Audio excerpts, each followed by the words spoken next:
Hari kelima sekaligus hari terakhir pelatihan pemula dungeon akhirnya tiba. Pagi harinya diisi dengan sesi tanya jawab di ruang kelas, sementara sorenya para peserta akan langsung menjajal penjelajahan lantai pertama dungeon. Selama 4 hari sebelumnya, semua materi dasar tentang dungeon sudah diberikan, mulai dari struktur dungeon, jebakan, jenis musuh, hingga perlengkapan penting yang wajib dibawa saat eksplorasi. Untuk sesi praktek di hari kelima ini, pihak guild juga meminjamkan perlengkapan minimum seperti potion dan antidot secara gratis, sangat membantu bagi para pemula yang kebanyakan baru mendaftar sebagai petualang. Di kota Rune, para petualang biasanya mengasah kemampuan mereka dengan menjelajah lantai atas dungeon sambil mengumpulkan magic stone dan material untuk dijual ke guild. Di sela waktu, mereka juga menyelesaikan permintaan di permukaan, membuat jalur karir yang seimbang antara dungeon dan permintaan luar menjadi hal lumrah di kota ini. Di ruang kelas, Rio dan Amon mengikuti sesi tanya jawab. Tidak ada satupun pertanyaan yang sesuai dengan rasa penasaran Rio, hingga akhirnya ia mengangkat tangan dan bertanya, apakah dungeon ini punya fitur transfer lantai seperti dungeon di negara lain? Pertanyaan itu membuat semua orang terkejut. Tapi instruktur menjelaskan bahwa walaupun di tempat lain memang ada dungeon dengan fitur seperti itu, dungeon di Rune tidak memilikinya. Rio sudah menduganya sejak awal, toh dia juga tidak berniat menaklukkan dungeon hingga lantai terdalam. Amon yang duduk di sebelah Rio tampak sangat terkesan dengan pengetahuan Rio, meskipun Rio hanya mengelak. Aku cuma pernah dengar saja. Siang harinya, semua peserta berangkat menuju dungeon yang terletak di tengah kota Rune. Bahkan kota ini dibangun mengelilingi dungeon tersebut. Pintu masuk dungeon dijaga 2 lapis benteng untuk mengantisipasi kemungkinan monster kabur ke permukaan. Sebelum masuk, semua nama dicatat oleh cabang guild di dekat pintu dungeon. Jika ada yang tidak keluar dalam waktu lama, statusnya langsung dicatat sebagai hilang. Rio dan Amon berjalan bersama dalam kelompok. Amon terlihat sangat tegang, namun Rio berusaha menenangkannya. Begitu masuk ke dalam, mereka tiba di lantai pertama. Ruangannya luas dan jarang ada monster. Para peserta dipersilakan menjelajah secara bebas dengan syarat tidak keluar dari area yang masih bisa terlihat. Saat berjalan, Rio merasakan kehadiran monster. Dia langsung memberitahu Amon bahwa mereka akan bertarung bersama. Rio akan menghentikan gerakan musuh menggunakan sihir air, lalu Amon akan menghabisinya. Benar saja, seekor soldier ant muncul. Monster pemula dengan ukuran 1 meter yang tidak menyemburkan asam. Dengan sihir, Rio menusuk tubuh semut raksasa itu dengan 9 tombak es dan menjaganya tetap menancap di tanah. Amon lalu maju dan dengan satu tebasan memenggal kepala soldier ant dengan bersih. Setelah pertarungan, Rio mengambil magic stone yang ditemukan di kepala semut itu, membersihkannya dengan sihir air dan memberikannya kepada Amon sebagai kenang-kenangan pertarungan pertamanya. Amon nyaris menangis karena rasa bangga, meskipun itu hanya monster pemula. Dengan perasaan lega dan puas, mereka berdua berjalan kembali ke titik kumpul. Rio berkata dengan santai, mayat monster akan dibersihkan slime, jadi tidak perlu khawatir. Dungeon ini memang praktis. Dalam hati, Rio tersenyum. Pengalaman sukses adalah cara terbaik menumbuhkan rasa percaya diri, dan kini Amon sudah mendapatkan itu. Malam itu di kantin guild, keempat penghuni kamar 10 dari asrama mengadakan perayaan sederhana untuk merayakan selesainya pelatihan dungeon Rio dan Amon. Tentu saja tidak ada minuman keras di sana. Kantin guild tidak menjual alkohol dan melarang siapapun membawanya masuk. Lagi pula, Amon masih di bawah umur, jadi semuanya hanya menikmati jus. Etho sambil tersenyum memuji, kalian hebat berhasil mengalahkan soldier ant di dungeon pertamamu. Namun Amon langsung merendah. Aku cuma mengayunkan pedang di akhir. Semua berkat Rio yang menghentikan gerakan musuh. Rio tak tinggal diam. Jangan merendah. Tanpa ayunan pedangmu yang tepat, pertarungan tak akan selesai dengan baik. Niles ikut tertawa sambil memegang 2 paha ayam bakar. Yang penting, kalian dapat magic stone. Sambil mengisi piring terakhirnya, Etho bertanya, kalian berdua besok mau apa? Kami libur 2 hari.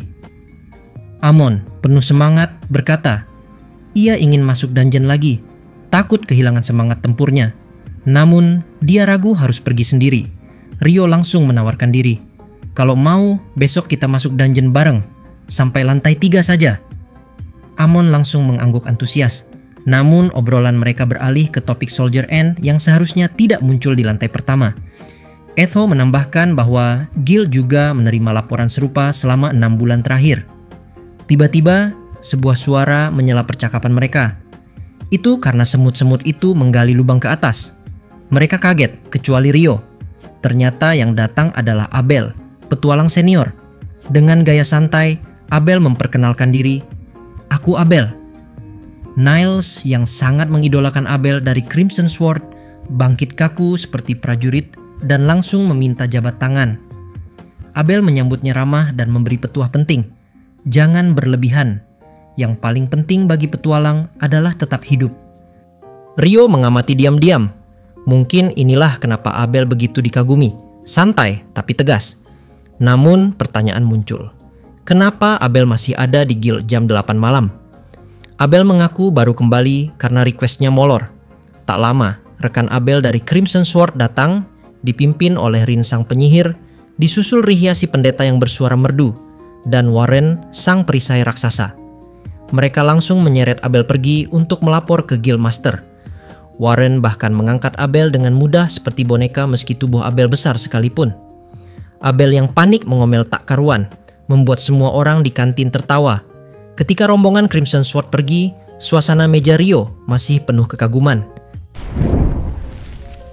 Hari berikutnya, Rio dan Amon menjelajahi lantai 2 Dungeon Rune, tempat monster bertipe serigala seperti Lesser Wolf bermunculan. Dengan sihir esnya, Rio membatasi gerakan musuh dan membiarkan Amon menghadapi mereka secara langsung. Amon mulai terbiasa melawan musuh yang tidak bisa bergerak sepenuhnya. Kali ini, mereka mencoba tantangan baru. Rio hanya melumpuhkan satu kaki depan musuh, membuat Amon harus menghadapi serigala yang masih mampu menyerang. Setelah pertarungan sengit, Amon berhasil mengalahkan 2 Lesser Wolf secara berturut-turut, meski kelelahan cukup berat. Rio segera membuat penghalang di sekeliling mereka, menciptakan zona aman agar Amon bisa beristirahat dengan tenang. Saat beristirahat, Amon tak henti-hentinya mengagumi kemampuan sihir air Rio, apalagi setelah melihat pedang es Murasame yang dapat dibentuk dari kekuatan sihir. Rio menjelaskan pedangnya adalah pemberian gurunya, dan kemampuan sihir air memungkinkan dirinya membuat es bening sempurna tanpa kotoran. Di sela-sela percakapan, Amon sempat mengeluh tentang betapa melelahkannya pertarungan melawan musuh bergerak. Rio mengamati, gaya bertarung, Amon memang fokus pada serangan cepat lalu mundur. Bagus untuk menghindari luka berat tapi menguras stamina. Rio lalu memberikan saran, kelelahan bisa diatasi dengan daya tahan, dan daya tahan bisa dilatih siapa saja. Cukup dengan latihan rutin seperti lari. Mendengar itu, mata Amon berbinar. Rio menambahkan, latihan ayunan pedang yang rutin juga penting untuk memperkuat otot tubuh bagian atas, sesuatu yang sudah dilakukan Amon sejak di desa. Bahkan Abel, petarung top di Crimson Sword, setiap hari tetap berlatih walau disebut jenius. Namun Amon tampak ragu, ia merasa dirinya tidak punya bakat. Rio pun menyampaikan kalimat yang pernah ia dengar dari gurunya. Bakat adalah kemauan untuk terus berusaha. Mendengar itu, Amon kembali bersemangat dan berteriak penuh tekad, "Aku akan melakukannya." Singkat cerita, setelah berlatih bersama Amon sudah selesai, Rio pun langsung memutuskan untuk dapat pergi ke sebuah perpustakaan besar dengan niat untuk dapat membeli buku tentang alkemi. Karena untuk saat ini, Rio sudah berniat untuk dapat mempelajari hal baru lagi demi dapat meningkatkan kekuatannya sekaligus pengetahuannya. Lalu setelah Rio baru saja keluar dari dalam perpustakaan ini, tiba-tiba saja terjadi sebuah hal gila yang sangatlah di luar nalar. Di momen itu, dunia benar-benar langsung berubah, langsung menjadi berwarna gelap. Semua tanda-tanda keberadaan manusia di sekitarnya telah lenyap, namun pemandangan sekeliling tetap sama. Kakinya masih berpijak di atas jalanan berbatu khas kota Rune. Ia menyadari dirinya seperti terjebak di ruang subdimensi, sesuatu yang wajar terjadi di dunia fantasi seperti ini. Namun perasaan mencekam menghantui, firasat akan bahaya besar yang mengintai. Dengan menarik napas panjang, Rio langsung menggunakan sihir sonarnya untuk dapat mendeteksi sekitar. Di momen itulah, gelombang energi menyebar melalui uap air yang mengambang di udara, berpusat pada dirinya. Hasilnya langsung terasa.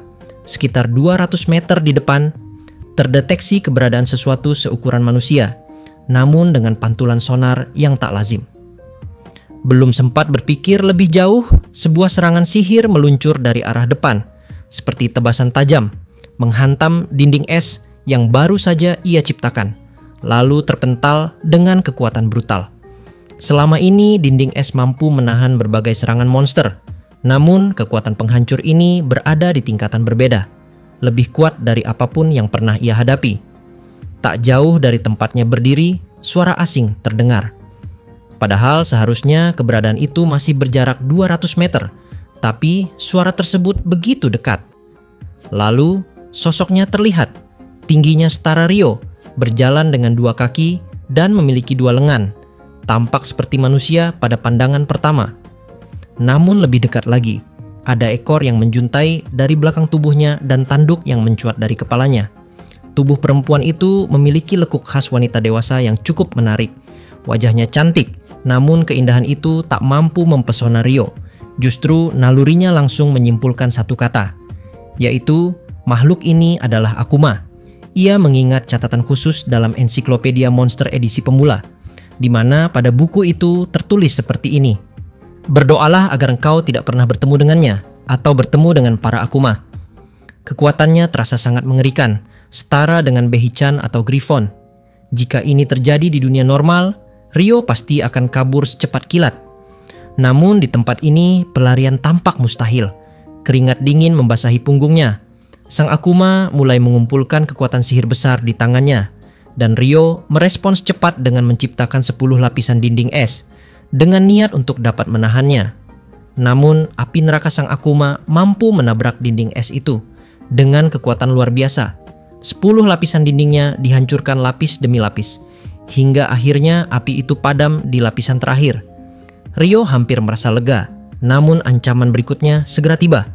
Sebuah pedang angin meluncur lurus ke arah jantungnya. Rio hanya sempat menghindari sedikit, cukup untuk menghindari kematian instan, meski tubuhnya tetap terhempas keras ke belakang. Tubuhnya berputar di udara sebelum akhirnya berhasil menyeimbangkan diri. Jubah Raja Peri miliknya lah yang menahan tusukan maut itu dan juga berhasil menyelamatkannya.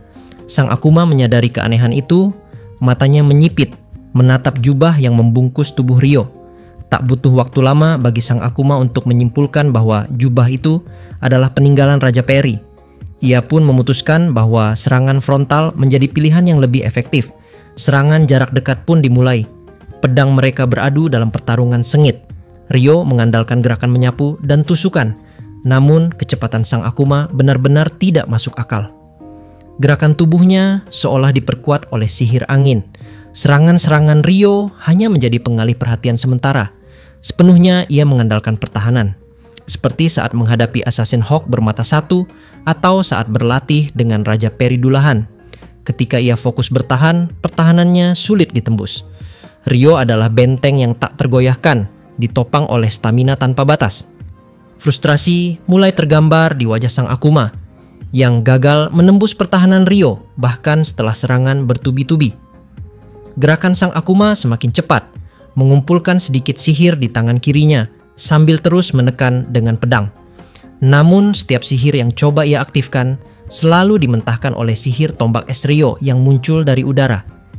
Ia mulai menyadari bahwa manusia ini bahkan memahami bahasa mereka, membuatnya semakin yakin bahwa Rio adalah ancaman yang harus dieliminasi. Pertarungan terus berlangsung, namun lama-kelamaan gerakan Rio mulai lebih rileks. Ia mulai terbiasa dengan gaya bertarung sang Akuma. Sang Akuma menyadarinya dan melompat ke belakang, menciptakan jarak. Kesempatan itu tidak disia-siakan oleh Rio. Ia menembakkan puluhan tombak es secara beruntun. Ratusan tombak menyebar di udara, melesat menuju sang Akuma. Namun, semua itu dihapus dengan mudah hanya dengan satu kibasan tangan. Lalu, tibalah serangan utama. 256 tombak es jatuh dari langit, menyerang dari titik buta di atas kepala sang Akuma. Akuma itu terlambat menyadari, terkena serangan telak. Namun, luka itu tidak cukup untuk menjatuhkannya. Rio melanjutkan kombinasi serangan sihir, mengalihkan perhatian ke atas lalu menyerang dari depan. Sementara serangan utamanya datang dari samping 256. Semburan abrasif dengan tekanan tinggi mengoyak dinding, tanah pertahanan sang Akuma. Tubuhnya akhirnya terluka parah. Namun ketika Ryo menerjang maju, regenerasi cepat sang Akuma sudah menyembuhkan sebagian besar luka di tubuhnya. Keduanya kembali beradu pedang, namun hasilnya tidak berubah. Serangan frontal gagal menjatuhkan sang Akuma. Ryo mengalihkan tatapannya ke atas, membuat sang Akuma salah menduga arah serangan selanjutnya. Dengan cepat, ia mundur sejauh 20 meter. Ryo menyadari celah itu, namun jarak sudah terlalu jauh untuk dijangkau dengan kecepatan normal. Saat itu, sang Akuma mendadak menghentikan serangan. Tatapannya melembut, kemudian terdengar suara dari bibirnya. Ia mengakui bahwa waktunya telah habis. Sudah ratusan tahun sejak terakhir kali ia merasakan pertarungan seperti ini. Dan untuknya pertarungan ini menyenangkan. Ia tidak akan menghabisi Ryo hari ini. Sosok itu memperkenalkan dirinya sebagai Leonor Uraca Alburquerque. Ryo sempat ragu. Tradisi dan keyakinan masa kecilnya mengajarkannya bahwa nama menyimpan kekuatan. Ia enggan memberikan nama kepada entitas berbahaya seperti Akuma. Namun, diamnya justru malah diartikan yang sebaliknya oleh Leonor, seolah manusia ini tidak memiliki nama. Akhirnya, Ryo menyebutkan namanya sendiri. Ia adalah Ryo, seorang manusia yang dengan tegas menyebut Leonor sebagai Akuma. Mata Leonor membelalak terkejut. Ia menyadari manusia ini tahu identitas sejati kaumnya. Ia sempat mempertimbangkan untuk tetap memaksakan diri membunuh Ryo saat itu juga. Namun ia tahu batasannya. Ditambah untuk saat ini, waktunya sudah habis. Dan Ryo bukanlah lawan yang bisa dikalahkan dengan mudah. Leonor menerima kenyataan itu. Pertemuan mereka belum berakhir. Meski Ryo berharap tidak akan bertemu lagi, Leonor yakin mereka akan bertemu kembali. Entah dirinya atau salah satu dari kaumnya, suatu saat pasti akan berhadapan lagi dengan Ryo. Oleh karena itu, Leonor pun kini mulai memberikan peringatannya kepada Ryo bahwa dirinya tidak boleh mati. Karena menurutnya, hanya dirinya sajalah yang berhak untuk dapat membunuh manusia bernama Ryo. Di pertemuan berikutnya, ia berjanji akan muncul dengan kekuatan yang jauh lebih besar. Dengan tawa lembut yang menggetarkan udara, Leonor menghilang dan dunia di sekitar Ryo kini perlahan kembali berwarna. Nah, ceritanya udah selesai cuy.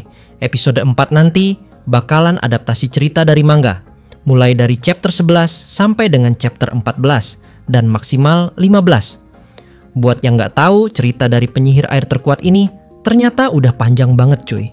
Bahkan di dalam novelnya udah ada lebih dari 550 chapter yang terbit dalam versi bahasa Inggris. Tentu aja cerita dari Ryo cukup menarik buat kita bahas, apalagi novelnya udah jauh. Jadi kalau kalian suka dengan cerita dari Ryo si penyihir air terkuat, maka tolong beritahu kami tepat di dalam kolom komentar. Terima kasih banyak yang sudah simak video ini sampai habis. Dan salam baku hantam.